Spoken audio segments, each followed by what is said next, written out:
Sigue la mañana de La Diaria a través de La Diaria Radio y haciendo foco en contenidos de, digamos, de la edición de hoy, que viene en el caso de La Diaria con suplemento de ambiente, y el suplemento de ambiente incluye una entrevista que en papel llena 5 páginas con el ministro de Ambiente, Edgardo Ortuño, donde yo simplemente enumero. Se habla del agua desde distintas perspectivas, ¿no? Desde el cuidado de los cursos de agua, el abastecimiento de agua potable, el riego, y también se habla de agroquímicos, de evaluaciones forestales, de pastizales de campo natural, de monte nativo, volviendo al agua, del proyecto Neptuno, de si hay o no margen para una nueva planta de producción de celulosa, Chan, pienso mientras lo digo, de áreas protegidas, del presupuesto para las cuestiones ambientales, y también, volviendo al agua, de la eventual o muy posible represa de Casupá. Recién lo hablamos con el prosecretario de la Presidencia, Jorge Díaz. Esa entrevista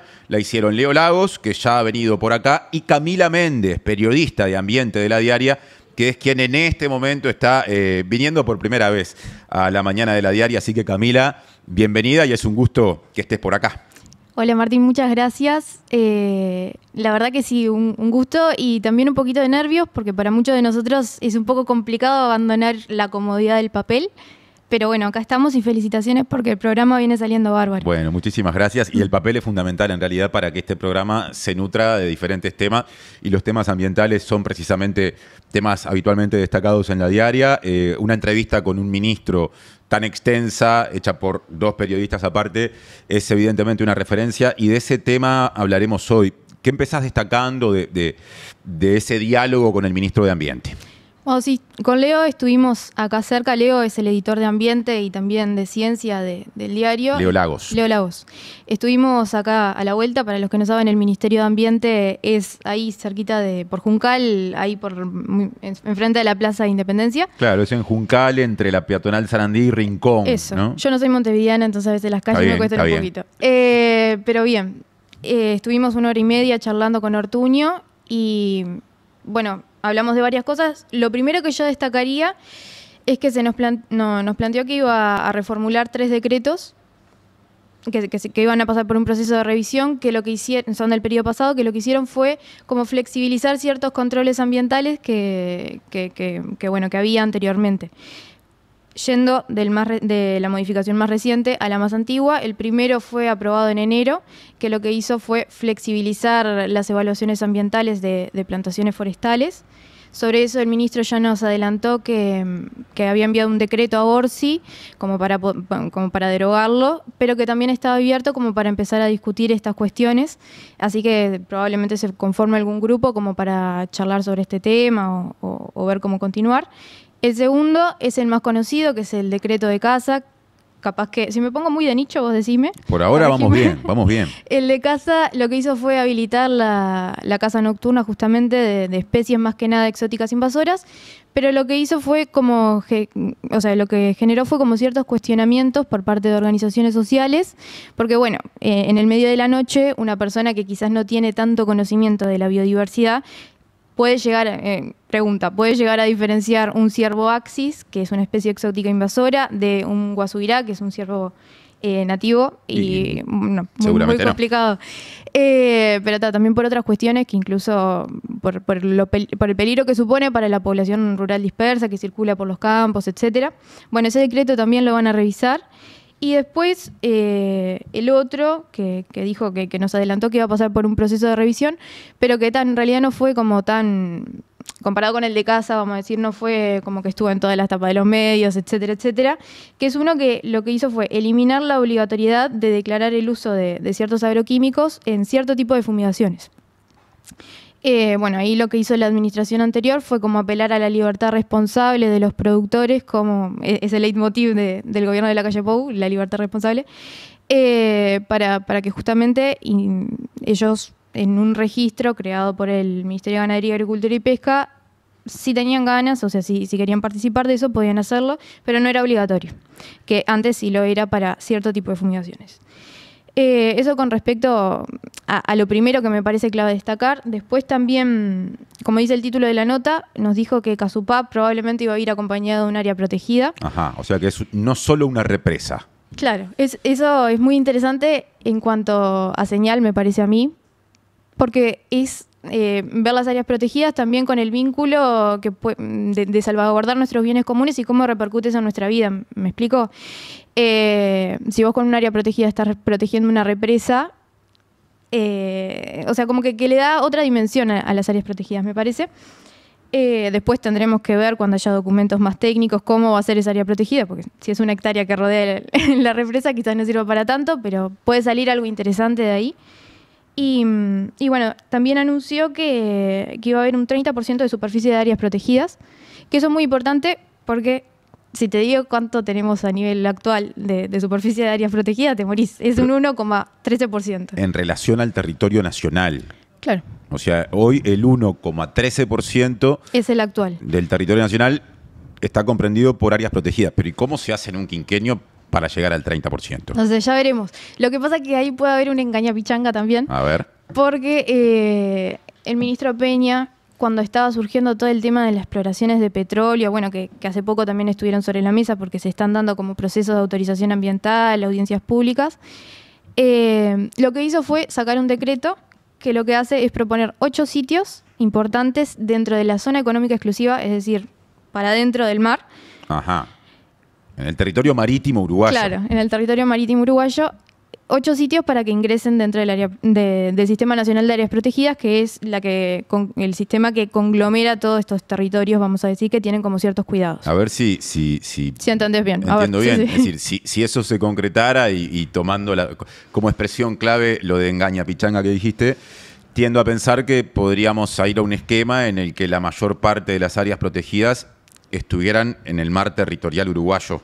Y puede pasar. Hay que esperar a ver cómo se da eso, pero una cosa que quiero destacar es que ese 30% tampoco es inocente. Es un parámetro que se maneja como a nivel mundial de la cantidad de reserva, de porcentaje de reservas que tiene que haber. Entiendo que, perdón Camila, sí. Que no es un tema con respecto al cual se tenga información hoy, pero proyectando esto hacia adelante, porque seguramente se sigue hablando del asunto, sería interesante tener en algún momento el desglose, ¿no?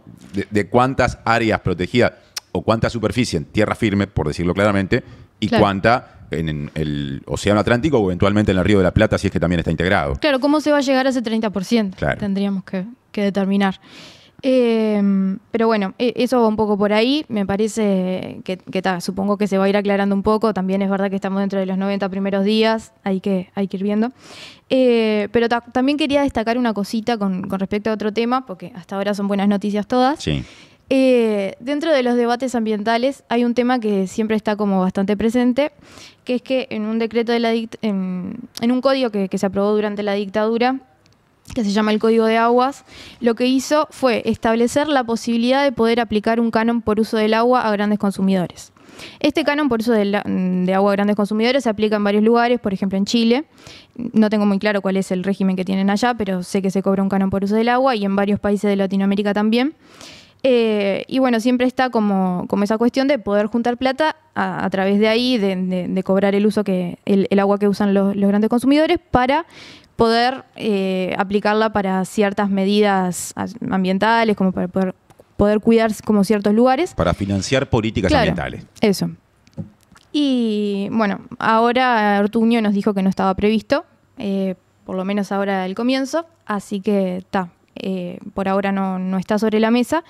Esto, para aclarar que tampoco es que queda en el Código de Aguas nomás, durante las administraciones progresistas se había intentado como pensar cómo poder aplicarlo, pero nunca se había llegado como un proyecto particular.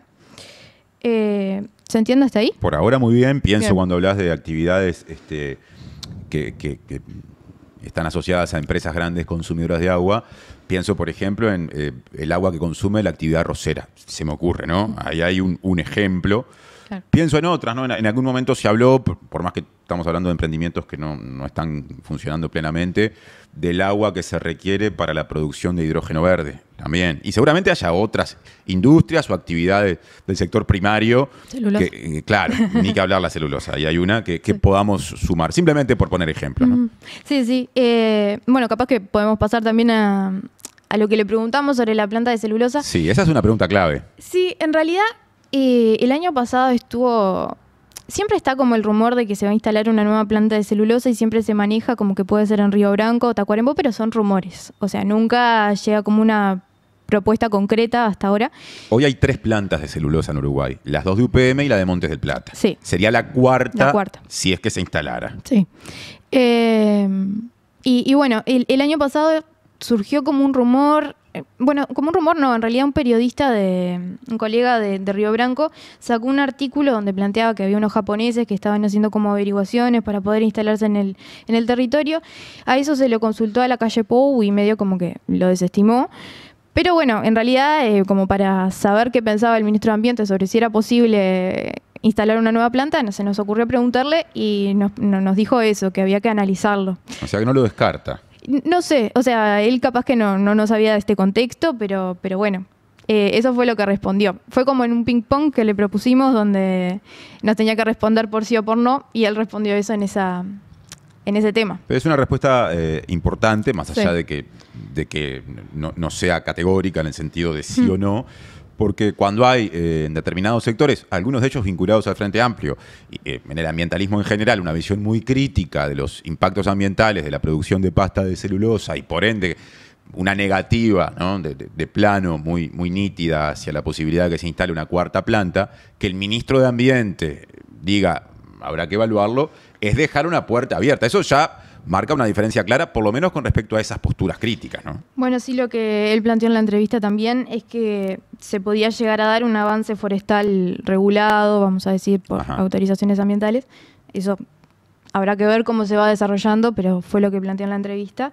Y bueno, en este ping-pong que te contaba, también le preguntamos si consideraba todavía ya en la investidura de ministro de Ambiente que el proyecto Neptuno seguía siendo anticonstitucional. Él respondió que como estaba planteado el proyecto que sí, que seguía siendo anticonstitucional.